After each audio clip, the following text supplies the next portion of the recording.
మీ మాదిరెడ్డి శ్రీనివాసరెడ్డి. చంద్రబాబు నాయుడు గారు తన ఇల్లు మునగలేదు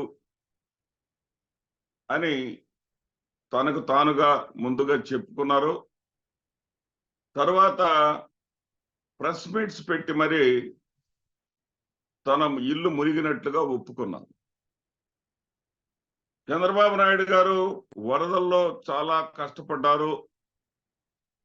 సరే, వరద రాకుండా చర్యలు తీసుకోవటంలో విఫలమైనప్పటికీ కూడా, అంటే వరద రాకుండా చర్యలు తీసుకోవటం అంటే వరద వస్తుందని తెలిసినటువంటి సందర్భంలో అధికారులను అప్రమత్తం చేయటం, పోలీస్ డిపార్ట్మెంట్ ని, రెవెన్యూ డిపార్ట్మెంట్ ని, మరి జలవనరుల శాఖ యొక్క సూచనల మేరకు అలర్ట్ చేయటంలో కంప్లీట్ 100కి 1000 పాళ్ళు ఆయన అట్ర ఫ్లాప్ అయ్యారు. దానికి బదులుగా వేరే వైఎస్ఆర్సీపీ నాయకుల్ని కేసుల్లో ఎట్లా ఇరికించాలి, వాళ్ళని ఎట్లా ఇబ్బంది పెట్టాలి, వాళ్ళని ఏం చేయాలి అనే దాన్ని టార్గెట్ గా పెట్టుకున్నాడు. అనే దానికి ఉదాహరణ ఏంటంటే 30వ తేదీన వరద గండ్లు తెగుతున్నటువంటి సమయంలో కూడా కాదంబరి జత్వాని అనేటటువంటి ముంబై నటిని తీసుకొచ్చి పోలీసులు 5 గంటల పాటు విచారణ చేశారు. దాని మీద ఉన్న శ్రద్ధ దీని మీద లేదు అనేది ఇది నిజం. ఈ వైఫల్యం వల్ల అక్కడ అంత పెద్ద వరద విజయవాడని ఎన్నడూ 30 సెంటీమీటర్ల వర్షం ఎన్నిసార్లు పడలేదండి ఆంధ్రప్రదేశ్ లో, ఎన్నో సార్లు పడింది. కానీ అంత వరద ఎప్పుడు రాలేదే. ఈ వరద మొత్తం కూడా ప్రభుత్వ నిర్లక్ష్యం, ప్రభుత్వ వైఫల్యం.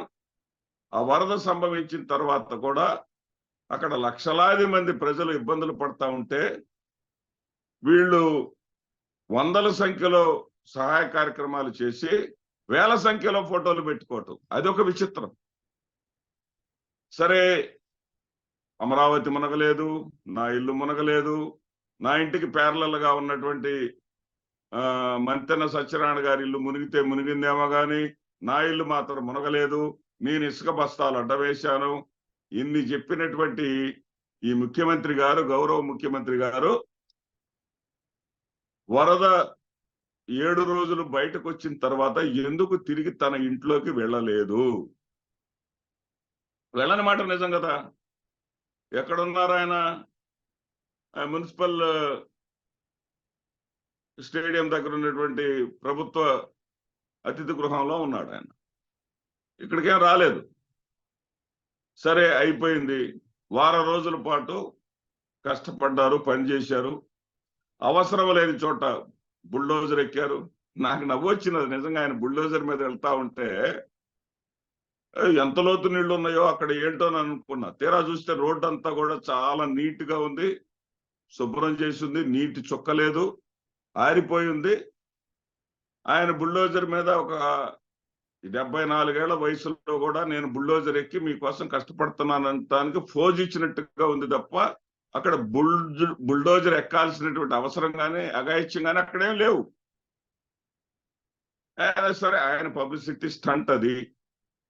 ఆయన పబ్లిసిటీలో ముందుంటారు, పబ్లిసిటీ చేసుకోవటంలో ఆయనకు బాగా ఇష్టం, పబ్లిసిటీ చేసుకుంటాడు. అదేవిధంగా ఈ పేపర్లు కూడా అదే విధంగా కవరేజ్ చేస్తూ ఉంటాయి. ప్రజలు ఆక్రనాదాలు చేస్తూ ఉంటే ప్రజల ఆక్రందనలు ఈనాడుకి ఎట్లా వినిపించినాయి అంటే, ఈనాడు ఎందుకంటే చంద్రబాబు నాయుడు మీద విమర్శలు చేస్తే తట్టుకోలేదు ఈనాడు. ఈనాడే కాదు, ఆంధ్రజ్యోతి కావచ్చు, వీళ్ళందరూ తట్టుకోలేదు. అందుకని ఈనాడు ఒక అడుగు ముందుకేసి అత్యంత రాక్షసంగా వాళ్ళ దగ్గరకు వచ్చేసి, ప్రభుత్వం వాళ్ళ దగ్గరకు వచ్చి ఆహార పొట్లాలు ఇస్తా ఉంటే, ఆహార పొట్లాలు ఎవరు అడిగారా మిమ్మల్ని? మా సెల్ ఛార్జింగ్ లేదు, సెల్ ఛార్జింగ్ పెట్టండి అని చెప్పేసి ప్రజలు అడుగుతున్నట్లుగా ప్రజల మీద వ్యంగ్యంగా కార్టూన్ వేసింది ఈనాడు. ఇంతకన్నా దుర్మార్గం, ఇంతకన్నా రాక్షసత్వం, ఇంతకన్నా నీచం మరొకటి ఉండదేమో. వేస్తారు వాళ్ళు, అంతే వేస్తారు. ఇక వాళ్ళకేంటంటే వాళ్ళు చేసిందే నిజం, వాళ్ళు చేసిందే రైటు.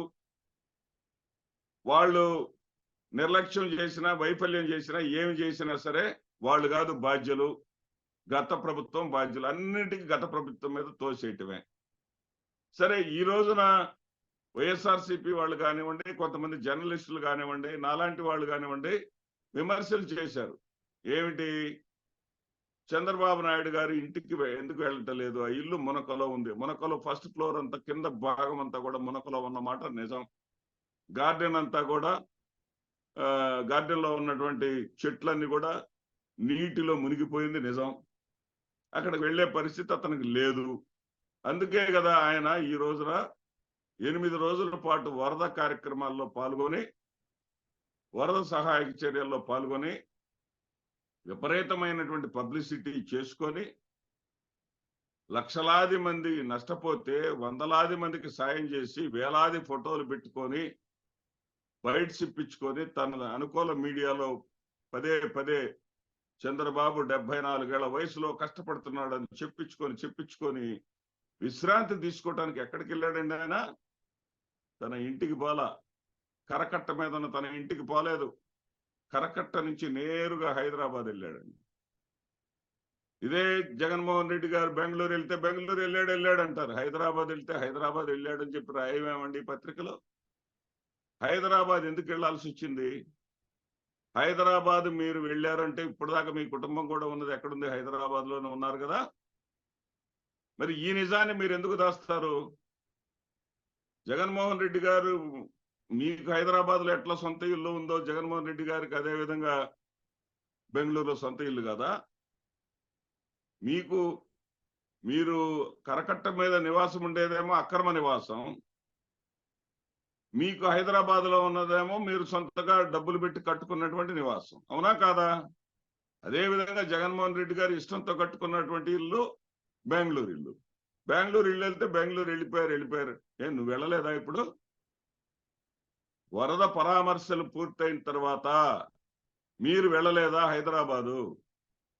మీరు హైదరాబాద్ వెళితే లేని తప్పు జగన్మోహన్ రెడ్డి గారు బెంగళూరు వెళితే తప్పు వస్తుందా?